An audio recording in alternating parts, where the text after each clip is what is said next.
Bonjour, shalom. Bonjour. Alors, je continue la lecture du Nouveau Testament, un livre juif, traduction originale David Stern. Et je suis dans Romains, chapitre 9, versets 1 à 21. Le thème, c'est le Messie qui est au-dessus de tout, Dieu béni éternellement. Amen. 9, 1 à 21. Je dis la vérité comme une personne qui appartient au Messie. Je ne mens pas, et ma conscience, gouvernée par le Roi HaKodesh, m'en rend témoignage.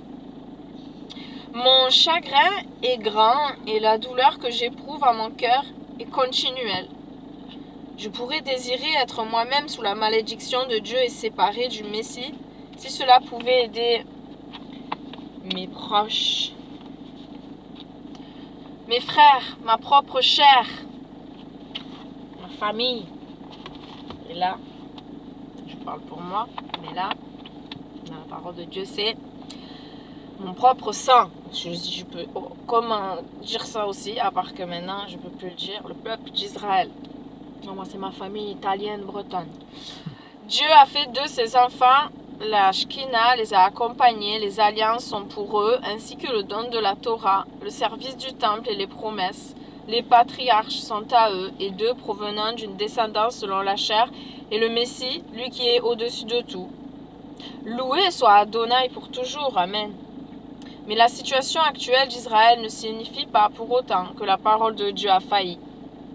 Car tous ceux qui sont d'Israël n'appartiennent pas forcément à Israël.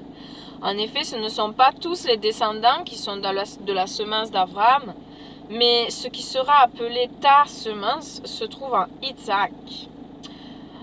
En d'autres mots, ce ne sont pas les enfants physiques qui sont les enfants de Dieu, mais ce sont les enfants selon la promesse qui sont considérés comme semences. Car voici ce que la promesse dit. Au temps prévu, je viendrai et Sarah aura un fils. Et cela va plus loin avec le cas de Rivka. Car ces deux enfants, Rivka c'est Rebecca, car ces deux enfants ont été conçus en même temps par Isaac, notre père. Et avant leur naissance, avant qu'ils n'aient fait quoi que ce soit, ni le bien ni le mal, afin que le plan de Dieu demeure un choix souverain de sa part, ne dépendant pas de leurs œuvres, mais de Dieu qui est celui qui appelle. Donc, on reprend la phrase, puisque ça, c'était une parenthèse. Et avant leur naissance, avant qu'ils n'aient fait quoi que ce soit, ni le bien ni le mal, il lui fut dit, l'aîné servira le plus jeune. Ceci est en accord avec ce que déclare l'Écriture. J'ai aimé Yaakov, mais Ésav, je l'ai détesté. Que dirons-nous donc? Dieu est-il injuste s'il fait cela? Que le ciel nous en garde. Car à Moïse, il a dit, je ferai miséricorde à qui je fais miséricorde, et j'aurai pitié de qui j'ai pitié. Je vais mettre la pause parce que là, je vais rentrer dans le bac. Alors, je reprends. Qu'est-ce que je viens de lire? Le verset 15. Car à Moïse, il a dit, je ferai miséricorde à qui je fais miséricorde, et j'aurai pitié de qui j'ai pitié. Ainsi, cela ne dépend donc ni de la volonté des hommes ni de leurs efforts, mais de Dieu qui fait miséricorde. Car le Tanakh dit au Pharaon, pas dit du Pharaon plutôt, c'est pour cette raison que je t'ai suscité, afin qu'en toi je puisse montrer ma puissance et que mon nom se répande sur toute la terre. Ainsi donc, il fait miséricorde à qui il veut, et il endurcit qui il veut.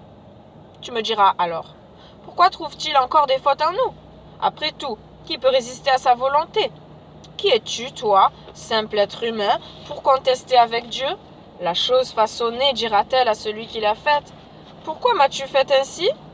Le potier n'a-t-il pas le droit de faire à partir d'un morceau d'argile un vase pour un usage honorable et un autre pour un usage quelconque?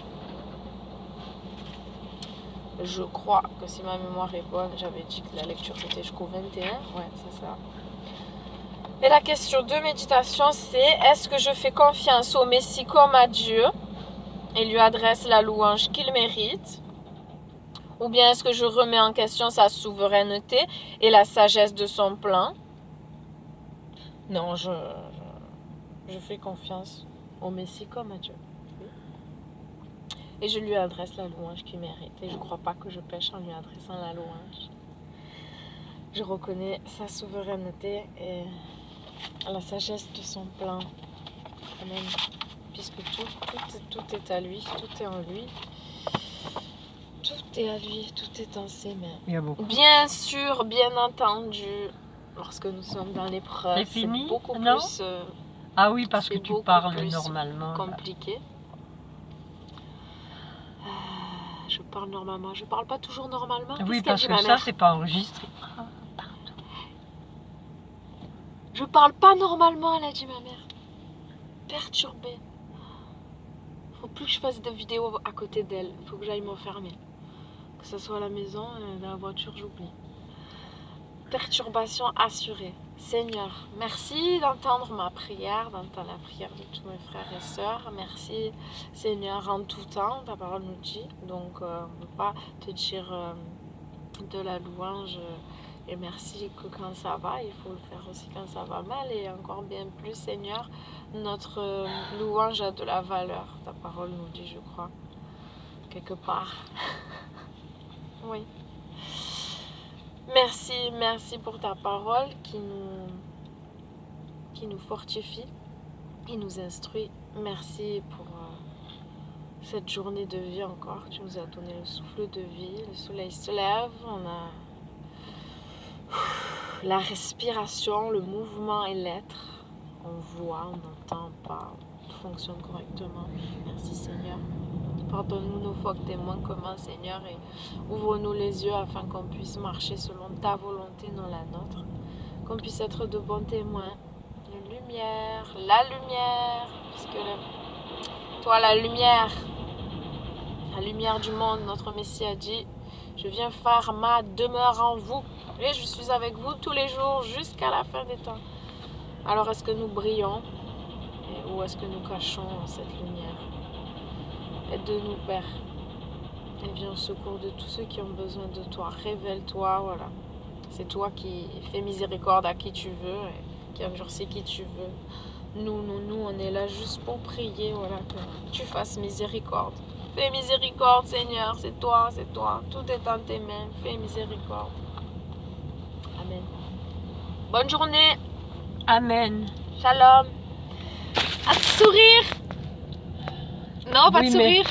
Non, pas de sourire. C'est le matin. Tu devrais faire ça, Ciao. Johanna, parce que